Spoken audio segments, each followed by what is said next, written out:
A new at 5, law enforcement responded to Rockridge High School today after reports of a possible weapon in the parking lot.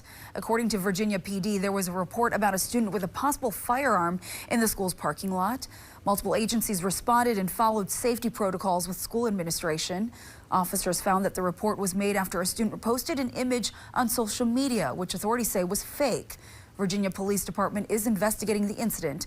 The St. Louis County Attorney's Office is reviewing the case for potential threats of violence charges.